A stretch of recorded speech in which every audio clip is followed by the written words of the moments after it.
as having two players by the cog. So that's going to be very difficult to deal with. Tessus is doing excellent amounts of damage, just immovable from this position until finally Sunny manages to swing, but it's all too late.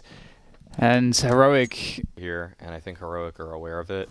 They already have great position towards B right now. Nico, though, does turn away, and this may allow ENCE to scale nicely on the site, but that will clean things up. Second of for the bomb plant, and then now they're playing close. So I actually want to see people start force buying in that round, but Tessus, that's some information. Seeing the rush through ladder room gets annihilated. And this is a great player or the terrorist into that position. Usually the CT can make it in, but wait a second. Cadian finding 1 kill onto X7. This enables things for Borup here, who's slotted at Z right now. Scales out of the smoke, but X7 will make his way forwards with that Mach 10, and there's the upgrade immediately. And indeed, the lack of helmet really doesn't do Borup any favors. And a fast position outside game by ENCE. And indeed, just as you said, this was what we really wanted to see from ENCE here, trying to take control outside, make it a little bit screamy. Which they do. That's a nice kill from Stown. Catching Sergej as he goes for the plant once again. Alu, 1v3. Seen him win these before, but this is a very tall order. We'll see if he's able to stop the plant, which once again is the game plan for ENCE in this round here. He'll have to catch them as they're falling from the sky. He takes down one, a second kill, looking for the third. Pops up on top of the spools and is able to take down Sunny as well. There we go, the rifle gets it done. Cadian starts throwing nades though, so he's unable to immediately trade. Puts himself in an awkward position. The smoke's there. And that's I think, not how that was supposed to go. I think Cadian's supposed to keep the AWP out there, but it's all good. Heroic still in a 3v4. Never mind, it's not all good anymore. It's really not. But so it may have just been a lapse of judgment, which does happen. Yeah. Nice exit frags though from Heroic here, able to keep the money or something like that. Yeah, at the very beginning it can be very low. Stown though, nice opening pick from him as X7 tries to creep on forward. His position is now known to the ENCE side, but what can they do with that information? They can't isolate him here with a smoke. And that seems to be what they opt for. But is there a gap in this smoke? Stown trying to play off of it, but he isn't able to find anything. Borup exposed in the open right there, but he's able to find a couple of kills regardless, leaving just Sunny here at Sandwich, and swinging out as Cadian knows that some golfer somewhere. I forgot who said it. Is it John Daly? Maybe. I don't know. Seems like a John Daly thing you'd say. Something my dad would say, honestly. That's how I know it. He's probably a John Daly fan. But there is like a famous quote, better to be lucky than good, but I forget where that comes from.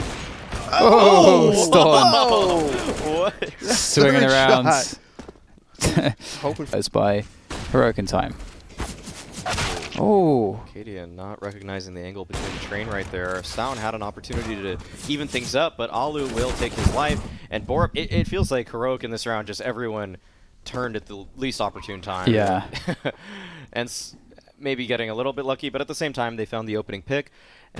Feels like waited like 2-3 seconds longer. Heroic would have had a pretty good setup. What's going on here?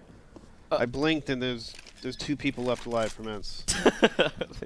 So they just go down the ramp and lose a lot of bodies. One of their players did die at Ivy. But Alu and Ariel have a good shot to win this. They have great utility, great positions on top of that. As long as Ariel doesn't turn an inopportune time, he should be fine and good for these kills, though. Maybe if he goes for the full sprint. All right, 100-yard dash. How's it looking, Cadian? Get spot here at upper. He has a great angle as well. It looks like it's not going to find anything. Alu somehow takes him out, and ENCE may just pull this off. Alu does push down at this point, playing around Pop Dog or the white train. Looking towards Z, doesn't find anything. Now he has to check the flank. Will he find another? He spots the elbow and somehow takes out Borup there. It's down to just Nico at this point in a 1v2 situation. He's unaware of the positions of the ENCE players. He spots out Alu, but quick to trade is X7. Heroic have been kind of giving opportunities. So we'll see if things change on the next gun rounds. ENCE looking to try to finish things off here in this anti-eco, and likely not too much Nico can do from this position. I think the op is here on the side of the train, actually. That's a nice yeah. Oh, thank you. Just a random hero op. May have thrown him off a little bit. I agree, though. And there was a slight jiggle there from Sandwich. He's got great anticipation, finding the head of Borp and shooting it clean off. But the trade comes through as Alu rotates into the next position. Cadian was praying that that would be the case, and it was. But the trades still seem to favor ENCE as they push onto the upper site. And it seems like Heroic have lost... They've lost so much in the way of, well, confidence, almost. They're losing so many jewels, they're second-guessing themselves, they're looking away from angles pretty consistently now. So even though it feels like they're... It seems like, especially in the last map, we lost 2 or 3 eco rounds, which is kind of crazy. And they're just getting, you know, picked apart here by here with those scouts sometimes. They're cleaning it up, though. There's no great positioning from Heroic at this point in the round. Unless a player overextends on the side of ENCE, this should be fine for them. Or unless Nico can connect with some insane deagle shots here.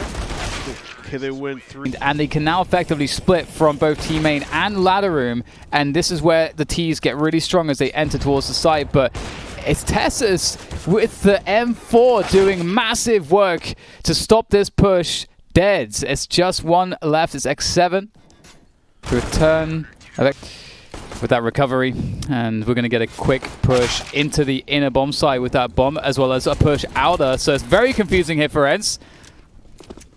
Where is the bomb going? Maybe it doesn't matter. They're just hitting the heads or the body shots that they need to get the frags. Oh, that's good for Borp. Able to win that duel around the bomb train. That's a 2v2. Like they're opting for sidewalk here, and the duels will commence.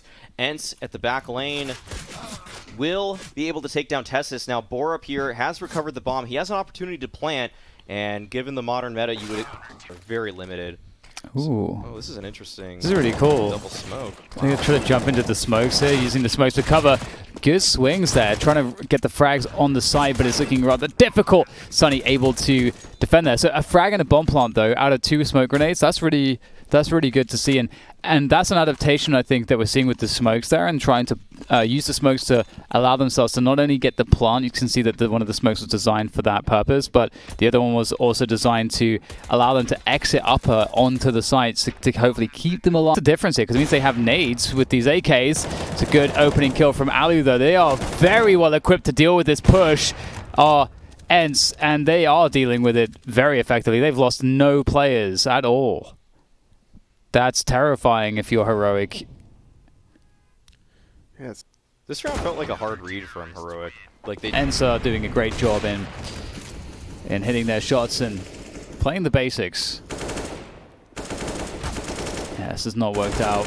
Heroic, well played here by ENCE. Just one more left, Nico. That looks so funny. Yeah, I can't do much about that. Since Cadian picks up the AWP, we need to see some more from Cadian in terms of, you know, getting some connections. On the CT side, I think it would have been a huge difference, but what is that? Sunny. Ready. Oh no, Tessus, I feel like he's been abandoned. This is a lot of not fun stuff. But with that being said, Heroic's finding a little bit of the light until Alu decided to snuff it out. Ooh. And Borup now with just 4 HP. 1v4, 1 HP. What? Sad face. Okay, 1-for-1 trade. That's what you're looking for oftentimes on the T side of Train. 4v4 situation. Nico scaling out with a somewhat wall of smokes towards that bomb train there. These are good Molotovs to help him scale as well. But Sunny may have found a timing at Sandwich here. He's able to take down one. Cadian Bus backed off. The bomb is actually headed towards B. Stown here still pressuring outside, is able to find Sergej. And Alu, it's just up to him in the 1v2. He's a camera right now. And oh, Stown may have spotted him just there. And he will be able to take him. Looking for some opening here. Again, denied though. X7 protects Ivy effectively. That would have been a huge kill. That would really have set Heroic up. It could be very bad for Heroic's chances, and they are getting picked apart. It's just Cadian left now, and ENCE are playing really well. And you know what? ENCE, they found their footing on Train here. It's looking like... Another demo then I was watching. Tess is trying to make his way out to Olofmeister there. He gets punished. Ali's holding down those lines. He's holding it down. That's a pick that could change things here. Now the Evox player's isolated, but Aerial, he defends in his 1v1. Oh, whoa. Are you kidding? Are you serious? Where's the Aerial? vac meter? Vac meter. Oof. Still though, 2 versus 3. Storm has found his way out of Ivy, and he's going to be denied by Aerial. What? There you go. Oh, okay. Bring it to 100. Can the meter go pace plays? I'm interested to see if that's what they have in store for us here. Sergej, though, will be here to defend it. He's able to find a massive spray down, takes 2, and it's just Borup and Cadian left. They're checking the flank actually right now, and Cadian with the desperate spray does take down Sunny, but he's being pressured from multiple angles at this point. Has to try to eliminate these players one at a time. It will be so hard for him here, especially with no utility. And at that point, Sergej